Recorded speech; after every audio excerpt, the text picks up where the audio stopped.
Papa Tortue et Cochon Méchant.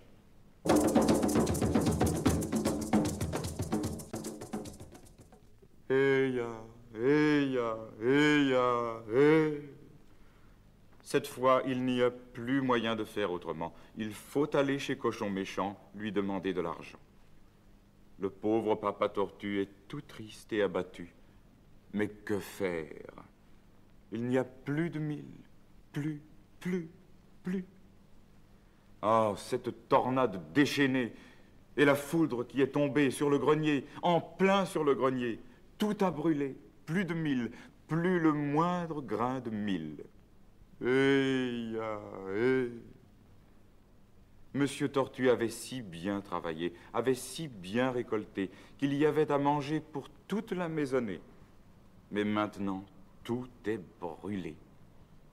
Monsieur Tortue retourne toujours les mêmes idées. Ses enfants sont affamés. Que leur donner à manger? Heya. Il a visité ses voisins qui lui ont donné quelques grains, mais il ne peut plus leur en demander car eux-mêmes ont beaucoup d'enfants et ils sont pauvres, assurément. Papa Tortue baisse le nez, puis, pesamment et tristement, s'en va chez Cochon Méchant. Monsieur Cochon est très méchant. Il a beaucoup d'argent. L'argent lui a mangé le cœur. Et Cochon Méchant est sans cœur. Il écoute Papa Tortue lui raconter tous ses malheurs. Il dit alors... Vous êtes un fainéant. Oh, dit Monsieur Tortue, j'ai toujours travaillé. Mais la foudre est tombée, tout mon mil est brûlé. J'ai des enfants et je voudrais bien, si vous vouliez, me prêter un peu d'argent. Monsieur Cochon, les yeux clignés, fume sa pipe, sa longue pipe en paille de mil. Et tout soudain, il crie... Un peu d'argent. Et pour le rendre quand?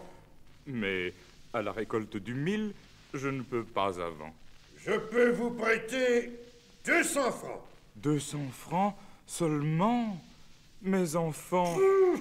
Fait Cochon Méchant. Je peux garder ces 200 francs. Non, dit Monsieur Tortue, mais j'aurais cru... Voilà donc cet argent.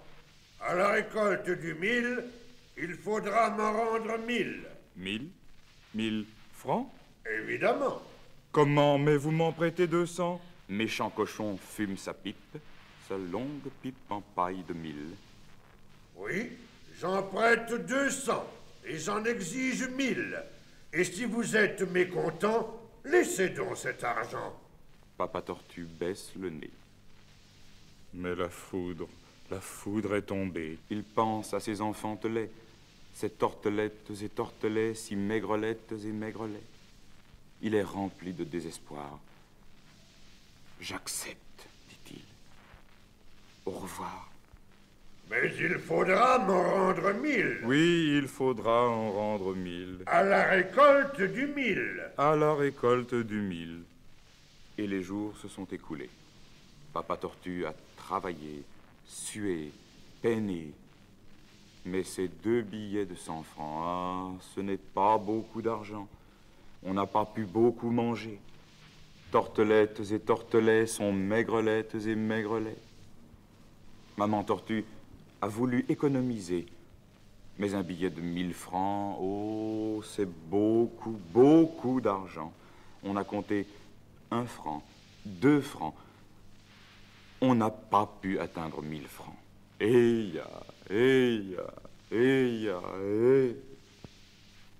Le mil à peine récolté, Méchant Cochon est arrivé. Monsieur Tortue, l'ayant aperçu, a disparu. Dame Tortue, désespérée, attend l'usurier. Il dit... Où est votre mari? Il est parti. Sûrement pas loin d'ici. Et les 1000 francs? Les 1000 francs? Ah oui. Il ne m'a pas dit où il les a mis. Ah, c'est ainsi. Monsieur Cochon a bien crié, puis méchamment a déclaré... Je saurais bien me faire payer, ou je prendrai tout votre 1000. Les tortelettes et tortelets, bien maigrelettes et maigrelets, terrorisés, se sont cachés. Méchant Cochon s'en est allé. Maman Tortue a bien pleuré. Quelle méchanceté! Et dit le papa tout accablé, pour 200 francs, rendre 1000 francs, ou vouloir affamer mes enfants. Pauvre Tortue plisse le front et cherche une solution. Tout à coup, il sourit et dit, « Viens donc, mamie, Cochon Méchant va être bien pris. » Dame Tortue a beaucoup ri en écoutant ce que lui a dit son mari. Et après avoir bien ri, Maman Tortue jette du mil sur la pierre à mil et puis le pile. Oh, la belle farine, fine, fine. Il y aura à manger pour toute la journée. Puis la mère cache la pierre derrière des poteries, derrière des vanneries. Elle aperçoit Cochon Méchant s'en revenant, tout grondant. Elle le dit à son mari, qui rit, rentre et se tasse sous sa lourde carapace. Tête ni patte ne dépasse. Dame Tortue jette du mil sur son mari et dit, « Tu es une pierre, ne bouge plus, je broie le mil. Voici Cochon Méchant. » Cochon arrive. Dame Tortue, très affairée, a continué de travailler. La farine de mil couvre son mari.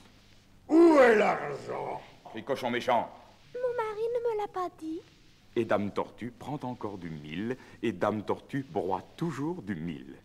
Et Monsieur Tortue, fausse pierre à mil, qui manque étouffé, n'ose pas bouger.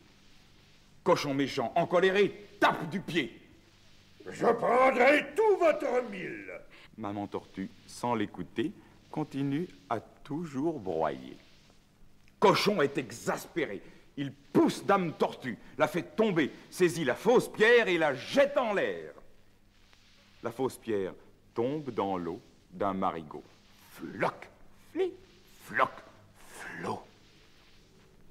Monsieur Tortue, sortant de l'eau, revient chez lui au grand galop, trouve Cochon criant, Maman Tortue pleurant. Quand sa femme lui a expliqué ce qui vient de se passer, comme s'il pouvait l'ignorer, il se tourne dignement vers Cochon plus que méchant. Vous venez chez les gens pour leur voler leurs mil, puis vous jetez à l'eau leurs ustensiles. Eh bien, rendez-moi la pierre à mil, sinon, pas d'argent, dit-il. Monsieur Cochon veut protester. Vous êtes un malotru, lui dit Papa Tortue. Sortez et ne revenez plus, ou alors rapportez ce qui nous est dû. Cochon Méchant, depuis ce temps, fouille la terre en grognant.